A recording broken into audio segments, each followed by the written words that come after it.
Are we ready this morning for the Word of God? Amen po ba? Amen. Amen. Minsan po, ang mga Kristiyano ay lagi nagtatanong, nasaan yung manifestation na ako ay anak ng Diyos? Di mo ba? Nagtatanong tayo, minsan may mga panalangin tayo, Panginoon, bakit hindi nasasagot yung panalangin? O kaya may kailangan tayo, Panginoon, pinangako mo na hindi mo kami iiwan, hindi mo kami papabayaan. Pero ngayon, nasa gitna ako ng pangangailangan, nasaan? Ay, walang honest dito. Amen. Amen po ba? Amen. Minsan nagpipray tayo, at sinasabi natin yung mga pangako ng Diyos, alam natin banggitin yung salita ng Diyos. Pero we're just asking, Panginoon, nasaan? Amen po ba? Sabi na Panginoon, I will supply all your needs according to His riches and glory by Christ Jesus. Pero kapag tayo nangangailangan, Lord, nasaan? Wala yata ako nakikita. Amen po ba? Sa sabi ng Biblia, tayo pinagaling sa lahat ng sakit at karamdaman. At minsan may nararamdaman tayong sakit sa ating katawan. Not to mention yung sakit ng bulsa. Amen po ba? Can we say glory? Glory. Ngayon po makikita na this morning, ang mensahe po natin is, nasubukan nyo na bang mag-utos ng isang bata o kasama nyo sa bahay, na alam nyo naman yung hinihingi niya o hinahanap niya nandun, at lagi niya sinasabing, nasaan?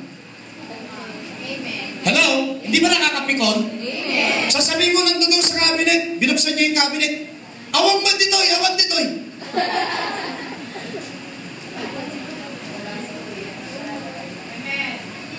Ano ang ginagamit natin pag naghahanap tayo?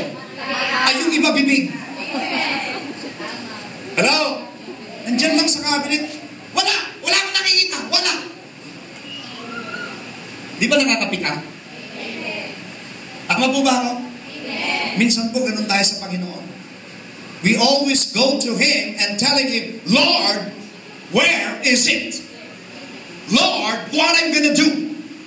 Lord, where are your promises? The message this morning is entitled, what is it in your hand? What is it in your hand? Go to the book of Exodus. Exodus chapter 4. Amen. Praise God. May salita kami mga Ilocano eh. Kapag tingin ka ron ng tingin, hindi ka nakakita, sabi mo lang. Amen po ba? Sino ba yung mga Ilocano rito? Taas ang kamay. Oo, napakarami oh. Amen. Amen. Ay yung mga taga-South, Bisaya, patingin ng mga kamay. Kadako. Hallelujah. Ay Bicol. Marami rin. Dako din. Dako rin ba? Dakol, kadakol, tarang. Amen. Amen po ba? Amen. Hindi po ba nakakatawa? Amen. Tapos tayo po ay international ministry. Meron tayo sa Canada, meron tayo sa US, meron tayo sa Dubai, meron tayo sa Davao. Amen po ba? Sa Facebook po. Praise God. Exodus 4, are you there? Amen. Amen. Pag nabasa po natin ito, huwag na kayong gagamit ng term na sana. Hello? Pag may nagsabi sa iyo, sana managana ako, I rebuke you. Huwag mong kagagamit na sana. We speak by faith. We talk by faith. We walk by faith. We stand by faith. We live by faith. Faith is sure.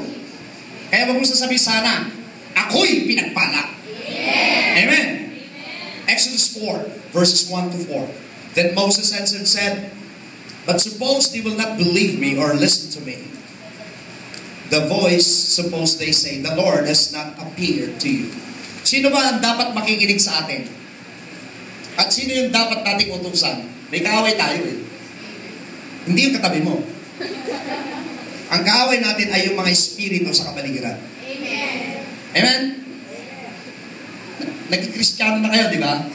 Minsan sasabihin ng mga kaibigan mo, Kristyano ka na? Di ba? Tingnan nga natin. Di ba? Ganon? Amen po ba? So the Lord said to him, sabi ni Moses sa Panginoon, anong sasabihin ko sa kanila? Paano sila maniniwala sa akin? Ang sabi ng Panginoon, what is that in your hand? Sabi niya kay Moses, ano yung hawak-hawak mo? At ang sabi ni Moses, a rod. Sa Tagalog, tungkod. Amen po ba? Verse 3. I want you to underline verse 3. And he said, cast it on the ground. Itapon mo sa lupa. Amen po ba? So he cast it on the ground and it became a serpent. Sabi mo, serpent. Ang serpent po, according sa Bible, sa Scripture, sa Revelation chapter 12, verse 9, at sa Genesis chapter 3, from verse 3 to 4, the serpent is the devil. Tumingin kayo rito. Pag may hawak po kayo at ito'y inihagis ninyo at iniwan lang ninyo, imbis na maging pagpapala, magiging sumpa. Amen. Matahimik yata kayo. Then the Lord said to Moses, nagulat si Moses kasi nung naging ahas, Moses fled from it. Tungkod, binitawan niya sa lupa, naging ahas, nanggaling kay Moses tungkod, pagkatapos biglang natakot si Moses. Hello? Amen. May revelation po yan. Na you are creating your own monsters. Mamaya, didiscuss po natin yan. Amen? Ang sabi ng Panginoon sa kanya, Moses! Sabi ni Lord, reach out your hand and take it by the tail. Di ka nagtataka doon, bakit sa buntot pinahawakan ni Lord? Sabi niya, hawakan mo siya. Hindi sinabing sa ulo. Hawakan mo yung kanyang buntot. Amen? Amen. Amen? And he reached out his hand and caught it and became rod in his hand. May the Lord bless the reading of His Word. Malalim po ito, pero sabi nga, wala pong malalim sa banal na Espiritu. Amen. Lahat nire-reveal niya. Ano ang nasa kamay natin? Sabi nga sa Psalm 23, kung binabasa niyo yung, the Lord is my shepherd, I shall not want. His rod and His staff, they are my security. Ang rod po, sa isang shepherd, ginagamit po ang rod for direction. Pag ginanon niya, yung rod niya, ito po ay nagbibigay ng hudyat sa mga sheep na sila po ay aabante na. Di ba sa banda, sino ba yung mga nagbi-majorate sa banda? Yung mga umiikot na gano'n, may mga baton, may mga sign po yun eh. Alam nila kung kailan sila tutugtog, alam nila kung kailan sila hihinto, alam nila kung saan sila magmamarcha. Hindi po ba may dalang baton yung yung majorate ng tawag doon, di ba? Yung pong baton na dala-dala niya, hindi po yung dekorasyon. Communication po yun. It is a communication to the whole band para po magkaroon ng unity. Alam nila kung saan sila hihinto, alam nila kung ang ihakbang nila yung kaliwang paa, yung kanang paa, alam nila. Kaya po yung may baton. Sa rod po, this is giving directions to the sheep. At yung isa pang purpose ng rod ay, ito po yung weapon. Saan weapon ito, Pastor? Weapon sa mga ravaging wolves. Panghataw sa mga gusto umatake sa mga tupa. Amen po ba? Now, sabi ni Moses sa Panginoon, paano maniniwala sila na ikay ay nakipag-usap sa akin? Sabi ng Panginoon, ano ang nasa kamay mo? Minsan nagtatanong tayo, Lord, ano ang katibayan na ako'y anak ng Diyos, di ba? Amen. Hello? Amen. Ayaw nyo mag-amen, magtatago ako rito. Minsan po, nagtatanong tayo, Lord, ako ba'y totoong anak mo? Totoo kaya ako'y ligtas? Ano ang katibayan, Panginoon, na ako'y lingkod mo? Anong katibayan, O Diyos, na ako'y iyong anak? At ang sabi ng Panginoon, ano ba ang nasa kamay mo? As I told you before, the rod, it is a staff. They are the one giving comfort. The one that gives us comfort is the Word of God. Nobody could give us comfort in this world but God Himself through His Word. Kaya nga sinabi sa Matthew 4:4, man does not live by bread alone. Sa Tagalog, hindi lamang sa tinapay na bubuhay ang tao, kundi sa bawat salita na lumalabas sa bibig ng Diyos. Hindi lamang sa tinapay na bubuhay ang tao. So, ibig sabihin, kailangan din natin ng salita ng Panginoon kasi hindi lamang sa tinapay. So, meron pang ibang bagay na kailangan sa buhay natin. At ito'y ang salita ng Panginoon. Amen po ba? Kaya nga po ang tao dissatisfied kasi po hinuhuli ang Diyos. Kung may satisfaction po ang tao, sana wala nang nag-suicide. Kung may satisfaction ng tao, sana wala nang nalululong sa droga. Kung may satisfaction ng tao, wala na sanang mga alcoholics. May mga tao po nanginginig pag pinakainom. May mga tao naman na hindi sila mapirmi sa bahay nila. Magkapera lang sila ng konti, sugal. Konting pera lang. Akala nila ay wala nang humpay. Adik sa sugal. Why? Kasi nga po wala silang kasiyahan. Uh-oh. Here we go again. Amen po ba? Amen. Minsan po, may mga bagay na nagagawa tayo kasi we are dissatisfied. We are looking for something that we have it already, but we don't see it because our eyes are spiritually blind. Amen. Meron na sa atin, hanap pa tayo ng hanap. Malayo ang tingin, wala namang tinatanaw. Amen. Nandyan lang sa palad mo, nasa kamay mo lang, lahat ng kailangan mo, nandyan na, provide na ni Lord. But we keep on looking outside. Nasaan? Ayan na. Awan man.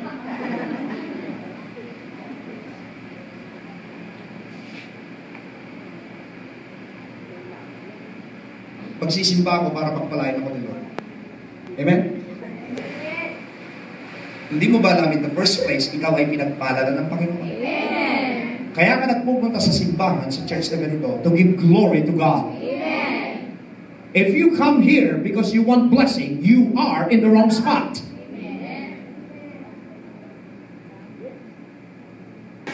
Minsan po yung mga anak natin, they are ungrateful.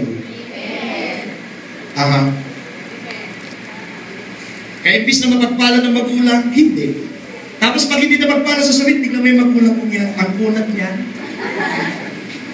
Hello? Wala pong makunat na magulang. Mga anak, makinig kayo. Ang magulang gagawin ang lahat para masatisfy ang pangangailangan ng anak. Ngunit, kapag ang magulang ay nasasaktan sa pinaggagawa ng anak, walang gagawin ang magulang kundi itatalikod ang kanyang mukha sa pangangailangan ng anak kagaya ng Panginoon. Akala natin hindi tayo dinidinig ng Panginoon. Sabi, your iniquities, sabi ng Panginoon. That's why I turn my face away from you because of your iniquities. Isaiah 59 verse 1 and 2. Isaiah 59 verses 1 and 2. Liwaliwanag doon. Amen po ba? Kaya akala mo hindi ka dinidinig ng Panginoon. Lord, nasaan ka? Lord, nag-iisa na yata. Amen po ba? Amen. The rod is a weapon. The Word of God is our weapon. Revelation chapter 12 verse 11. They overcame Him by the blood of the Lamb and the words of their testimonies. We can overcome everything. Kaya kasabi, we can do anything through Christ who strengthens us. Through Christ, we can overcome everything by His Word. Revelation 12:11. And the words of their testimonies. Amen po ba? Hello? Amen. The rod also perhaps is a talent. Talento. What do you have in your hand? Lahat po tayo may talento. Amen. Sasabihin ng iba, nakakaingit si Sister Micah, galing niya mag-keyboard, sana ganun din ako. May talento ka rin, kapatid. May talento ka na wala sa kanya. Kasi kung lahat ng talento pare-parehas tayo, boring. Dinesign ng Panginoon, iba't iba yung talento natin, and God will use us mightily in every area of our talents. Kasi po yung Diyos na pinaglilingkuran natin, siya po yung unique na Panginoon. May tao talent ang bawat isa sa atin. May talent na kumanta, may talent na tumugtog, may talent naman na mag-imbita ng mga worshipers sa church. May talent naman na ayusin ang bahay pananambahan. Pero lahat tayo may talent. Amen. May talent dyan na marunong mag-pray. May talent dyan na siya is taga-suporta ng church. Meron dyan yung iba't ibang talento na ibinigay sa atin ng Panginoon. Mayroong teacher. Mayroong pastor. Amen po ba? So, wag mo sasabihin wala kang talento. Paano ko maglilingkod sa Diyos? Untalented po ako. Hello? Minsan sinasabi natin wala tayong talent. If you will read the parable of talents, ito assignment nyo, mahaba to, I will not discuss it today. In Matthew chapter 25. Yung parable of the talents, Matthew 25, that's your assignment. Amen po ba? Matthew 25 from verse 14, 15. Kung babasahin po ninyo ito, yung parable of the talents, 26 pa. Amen? Matthew 26, I was stand corrected. Amen po ba? Kung babasahin po ninyo ito, meron siya binigyan ng 5, may binigyan siya ng 2, meron siya binigyan ng 1. Amen po ba? Sa-summarize ko po ito. May binigyan siya ng 5, may binigyan siya ng 2, may binigyan siya ng 1. Yung 5, ginamit niya yung talento niya. Yung may 2, ginamit din niya yung talento niya. Amen po ba? Yung naging 1, ibinaon sa lupa. Hello? Balik tayo sa reference natin. Yung reference natin yung rod, sabi ng Panginoon, ilagay mo sa lupa Moses. Nung nasa lupa, naging ahas. Sabi sa'yo, Matthew 25 eh. Naging ahas, ano? Naging ahas. Amen po ba? Nung nasa lupa, naging ahas. Ngayon itong isa, ibinaon niya yung nag-iisang talento. Hello? Tingnan natin, nung nagkaroon na po ng accounting, yung ibinaon niya sa lupa, naging blessing po sa kanya o naging sumpa? Nung dumating po yung audition, yung may auditing, ang sabi ng Panginoon, nasan yung binigyan ko ng 5? Sabi niya, Lord, here are the 5 talents that you gave me. I invest it, Lord, wisely. Yung 5, kumita ng 5. Good man. Amen? Sabi naman ng isa, Lord, yung binigay mo sa akin 2 talento, I use it wisely, I invest it. Yung 2, kumita rin ng 2. Sabi ng Panginoon, good man. Amen? Yung isa naman, sabi, nasan na? Lord, binigyan mo ako ng 1, di ba? Hindi ko po nagalaw. Panginoon, hindi ko binawasan. Ibinaon ko sa lupa. Ngayon, sinasauli ko sa iyo, buong-buo. Anong sabi ng Panginoon? Alisin sa kanya, yan nag-iisa, ibigay sa marami, at siya ay itapon ninyo sa dagat-dagatang apoy. Sumayad sa lupa, naging servant. Hello? Makinig po kayo. Let's go to the revelation of this morning. The things in our hand, maaari ito yung opportunity. Hello? Gusto natin lahat, gumanda buhay natin, ano? Tingin tayo ng tingin, Lord, kailan mo ko pasasaganahin? Lord, kailan ko mamimit the man of my life? Lord, kailan ko mamimit the woman of my life? Lord, kailan ko mamimit, Panginoon, na ako'y magkaroon ng magandang hanap buhay o negosyo? You have something in your hand. Listen to me. Opportunity comes once only. Amen. Salamat po sa inang amen ninyo. Ang opportunity po ay darating isang beses lamang. Amen. Kaya dapat ito'y pagyamanin. Marami pong opportunity ibibigay sa atin ng Panginoon, kaya lang yung isang opportunity na mismo, hindi na po kagaya ng second opportunity. I will give you an example. I don't want to mention name, but it happened in our family. Sa family po ng aking ina. Hindi ko mag-mention ng name kasi naka-internet tayo. Pero ito totoo. Meron pong kamag-anak ang aking nanay na sila po ay, they missed that opportunity. Mga kapatid po niya ay puro farmers. Alam niyo naman sa probinsya, marami po sila magkakapatid. At nung mag-aaral siya, nakagraduate siya ng high school, puro farmer po yung kapatid niya. Sabi ng kanyang ama, huwag ka nang magkolegyo. Kasi yung mga kapatid mo nagtatrabaho lahat sa bukirin, walang mag-iintindi sa kanila. What's this? So inintindi sila. Siya ang ginawang tagagawa sa bahay. Kapag magkainan po sila, ang haba po yung lamesa nila. Parang doon sa tinatawag natin yung ginamit nila Jesus noon. Amen? At doon sila magkakainan. At iyon po yung naging way ng buhay niya. Yung mga kapatid niya, bukid, kasama yung mga asawa, nagkapamilya yung mga kapatid, siya hindi nagkapamilya. Walang iba kundi inintindi sila. Dumating ang time na ito'y tumanda. At hindi na mo na-miss na po niya yung opportunity, hindi siya nakapag-asawa. Naalagaan niya yung mga kapatid niya. Naalagaan niya lahat ng kanilang pamilya. Pero during this time, and until now, she's still living, wala pong mag-alaga sa kanya. What an opportunity! Yung opportunity yun na binitawan niya, na instead ng opportunity yun, she will create her own life by the grace of God. She missed it big time. At ngayon nag-iisa siya. Anak, alam ni nanay kung sino yung tinutukoy ko? Amen?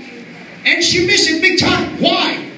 What do you have in your hand? What you have in your hand, use it wisely kasi pag binitawan mo, it will become a serpent.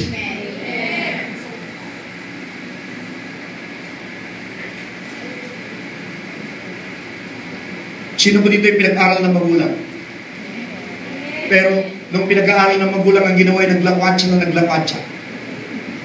Hanggang sa siya'y tumanda. Hanggang sa makita niya, yung mga kabatch niya, yung mga kamag-anak niya, yung mga kaedad niya, nandudod na sila, may mga trabaho na, yung iba'y nasa abroad, magaganda ng hanap buhay, magaganda ng family, samantalang ikay naglakwatsa at naglakwatsa nung araw, ngayon nandiyan ka at sasabihin mong, kawawa naman ako. Who made your life? Is it God or is it you? Amen? Hello? Nasa Diyos ang awa, nasa atin ang luwa. And we were telling God, please bless me, Lord. Nakahimik yata kayo. Ang mga magulang po, you should not miss also the opportunity because your children are growing up. May mga magulang hindi marunong magdisiplina sa anak. And it happened again in the family of my mother. Pasensya ka na nanay. Kung kamag-anak mo sinasabi ko, kasi totoo. I don't want to give examples to anyone. Ito po, kilala na naman. I will never mention his name. Ito pong lalaking ito ay laki sa layaw. Alam mo yung laki sa layaw? Pag sinabi niya, ibibigay nila. Pahingin na ganito, bibigay. Malit pa lang, itrinin nilang gano'n. Kaya nung malaki na, what's this?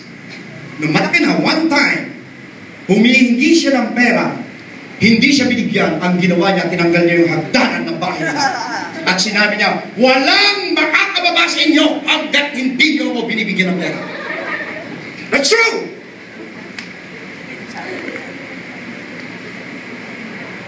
Because they missed the opportunity to train him right.